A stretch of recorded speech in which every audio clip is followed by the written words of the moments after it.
We've still got a rally in progress, but the scope has been cut a little bit. The Dow's going to be up about 120. All right. Gregg Smith is back with us, Evolution VC Partners.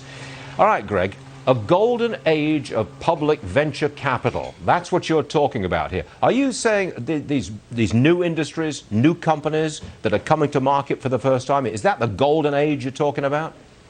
Hey, good morning, Stuart, and happy October. Look, I think with the proliferation of SPACs here this year, with more than 43 billion sitting in cash on the sidelines in these vehicles, all hunting for acquisition targets, the world and the markets are about to hear a lot of incredible stories, and everybody likes a good story.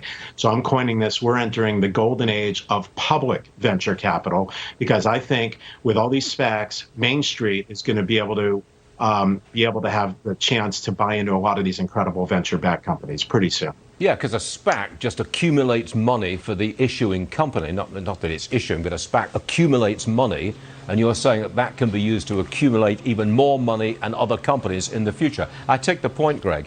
And you look towards futuristic kind of companies. You call them frontier companies. In particular, you're looking at Virgin Galactic and SpaceX. Tell me more.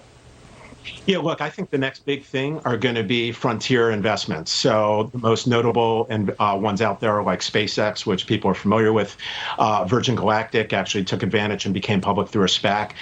Three exciting private ones that I'm looking at. I've invested in about a half a dozen of up and coming incredible frontier companies. I love Relativity Space, which transcends between 3D printing and rockets.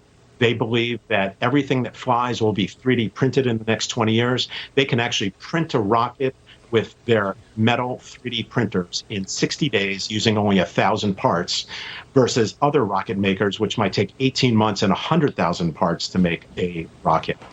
Another one of my favorites is Archer Aviation, which is really Uber meets the Jetsons. These are flying taxis, and before you laugh, Morgan Stanley calls this a $1.5 trillion market by the year 2040. So a lot of exciting companies. Yeah, I have laughed in the past at flying taxis, but I'm not laughing at the idea of an enormous amount of public money flowing into new companies and new industries and promoting the future. And I think you're dead right. That's exactly what we're seeing. I think it's a terrific trend. Gregg, thanks for sharing it with me. We'll see you again real soon. Thank you, sir. Thanks, Stuart. We got 30